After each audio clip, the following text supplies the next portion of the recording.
रुक जा प्रेरणा, रुक जा, बोल रही हूँ रुक जा वरना बहुत पिटेगी। क्यों मैडम, क्या हुआ? अगर हिम्मत है तो मुझे पकड़ कर दिखा। कुछ ही देर बाद रसिका ने प्रेरणा को पकड़ लिया और फिर दोनों सहेलियां खिलखिलाकर हंसने लगी। ये दोनों बड़ी पक्की सहेलियां थीं और दोनों का कॉलेज और कोर्स भी सेम ही था। इसके अलावा स्वभाव से भी दोनों एक जैसी ही थी। हालांकि इन सब चीजों के बावजूद दोनों में एक बहुत बड़ा अंतर था। रसिका बहुत पैसे वाले घर से थी। उसके पिता की शहर में कई फैक्ट्रियां थीं, जबकि प्रेरणा के पिता एक मामूली किसान थे। पर पढ़ाई में बहुत अच्छी होने की वजह से प्रेरणा को स्कॉलरशिप मिल गई थी, जिसकी मदद से वो भी रसिका के साथ इतने बढ़िया कॉलेज में पढ़ रही थी। फिर एक दिन कॉलेज में क्या हुआ मैडम, किस सोच में डूबी हैं? अरे तू आ गई पर इतनी लेट, कहाँ बिजी थी? अरे वो मैं बाबा के साथ खेत में काम करवा रही थी तो बस उसी में थोड़ा लेट हो गया। अच्छा चल फिर कोई बात नहीं, कुछ जरूरी बताना है तुझे। हाँ तो बता ना। यार वो लोग कल घर आए थे। कौन? अरे वही लड़के वाले जिनके बारे में मैंने तुझे पिछले हफ्ते बताया था। अरे वाह, तो जल्दी बताना, लड़का कौन है, कैसा दिखता है, क्या करता है? डॉक्टर है, वो 2 भाई हैं, दोनों ही डॉक्टर हैं। अब बड़े भाई का रिश्ता आया है मेरे लिए।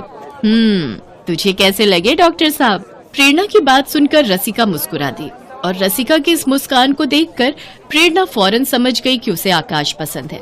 रसिका ने प्रेरणा को आकाश की फोटो दिखाई, जिसे देखकर प्रेरणा ने कहा, अरे वाह यार, सच में जीजू तो बड़े स्मार्ट हैं और ये शायद इनके छोटे भाई होंगे, है ना? हाँ, विकास नाम है इनका। बढ़िया है। अब सच यार, मैं तेरे लिए बहुत खुश हूँ। बस अपने ससुराल जाकर मुझे भूल मत जाना। तू पागल है क्या? तू कोई भूलने वाली चीज है क्या मेरी जान? प्रेरणा और रसिका दोनों ही बहुत खुश थे। सब कुछ बढ़िया चल रहा था, लेकिन फिर एक दिन अचानक प्रेरणा के पिता के खेत के बगल से बह रही नहर में बाढ़ आ गई और सारा पानी खेत में आ गया। कटने को तैयार खड़ी फसल पूरी की पूरी चौपट हो गई। ये मंजर देखकर प्रेरणा के पिता को हार्ट अटैक आ गया और उनकी मौत हो गई।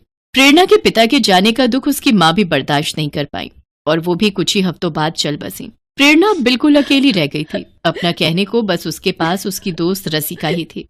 रो मत प्रेरणा, मैं हूं न तेरे साथ, खुद को कभी अकेला मत समझना, समझी ना? सब खत्म हो गया बहन, कुछ नहीं बचा मेरे पास। ऐसा मत बोल, जो मेरा है वो तेरा भी है। तू मेरी सहेली से बढ़कर बहन है। चल, अब से तू मेरे साथ मेरे घर पर रहेगी। नहीं बहन, मैं तेरे परिवार पर बोझ नहीं बन सकती। तू मेरी चिंता मत कर, मैं कैसे भी रह लूंगी। बस जब भी मुमकिन हो मुझसे मिलती रहना बहन।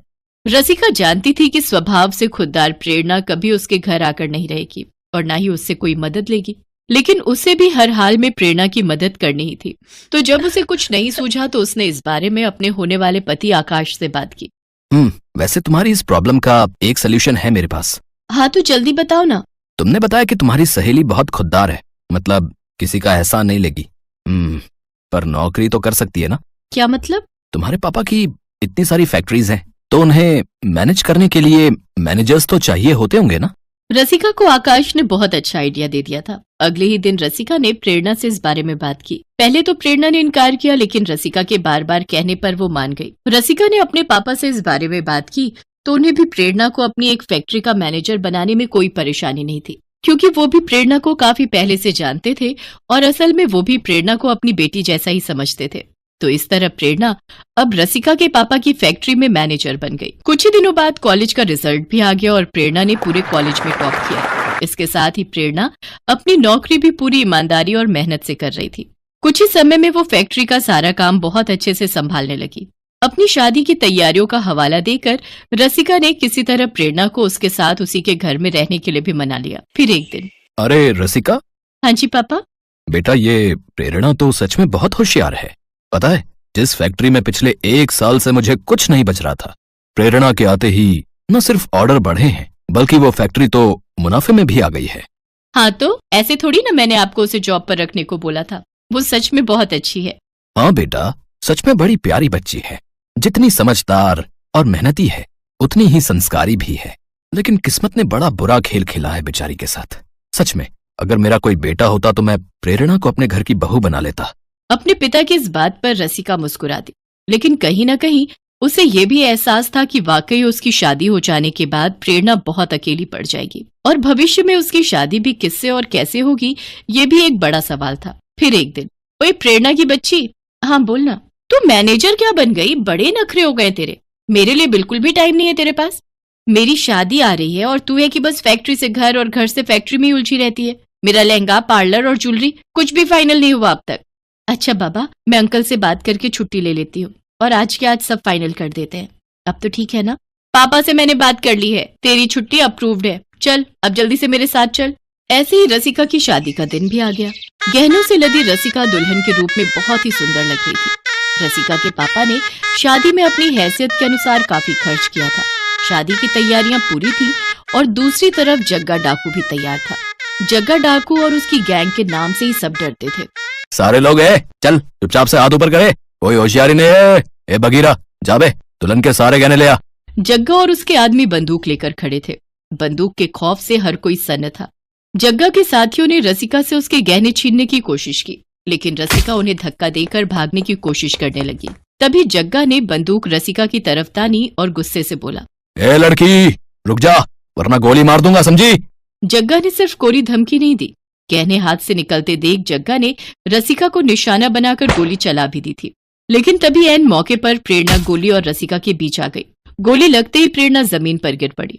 लेकिन इसी बीच किसी ने पुलिस को खबर कर दी थी और पुलिस की गाड़ी का सायरन सुनते ही जग्गा डाकू और उसकी गैंग वहां से भाग खड़ी हुई। रसिका तो बच गई, लेकिन अब प्रेरणा की हालत नाजुक थी। उसे फौरन अस्पताल ले जाया गया और काफी देर बाद जाकर उसे होश आया। ये तूने क्या किया पगली? तू ठीक है ना रसिका? मैं तो ठीक हूँ, पर तू बीच में क्यों आई? तू मेरी बहन है रसिका, मैं तुझे कुछ कैसे होने देती। उसके बाद रसिका का पति आकाश वहाँ आया।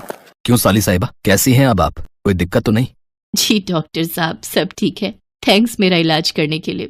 थैंक्स बोलना है तो मुझे नहीं, इससे बोलिए, क्योंकि आपका ट्रीटमेंट मैंने नहीं, इसने किया है। इतना बोलकर आकाश ने अपने छोटे भाई विकास की तरफ इशारा कर दिया, जो वहीं पर खड़ा था और प्रेरणा को बस देखे जा रहा था। प्रेरणा भी विकास से कुछ न कह सकी और बस उसे देखती रह गई। लेकिन इन दोनों के बीच की एक खामोशी रसिका ने पढ़ ली। और फिर कुछ दिनों के बाद, अरे रसिका, ये सब क्या है? इतना सारा सामान ये किसके लिए लाई है? अपनी होने वाली देवरानी के लिए। अच्छा, तो विकास जी का रिश्ता तय हो गया, अच्छी बात है। कौन है लड़की? यही है, आजा तुझे फोटो दिखाती हूँ। इतना कहकर रसिका ने प्रेरणा की फोटो उसके हाथ में थमा दी, जिसे देखकर प्रेरणा की आंखों से आंसू बहने लगे। नहीं रसिका, ये सही नहीं है। न तो मैं विकास जी के लायक हूँ और न ही मेरी हैसियत।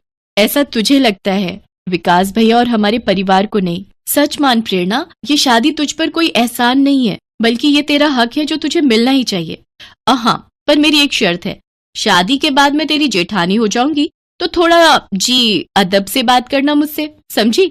रसिका की बात सुनकर प्रेरणा मुस्कुरा दी। अब सब ठीक होने वाला था। दोनों सहेलियों से बहन बनने के बाद अब जेठानी देवरानी बनकर हमेशा एक दूसरे के साथ और खुश रहने वाली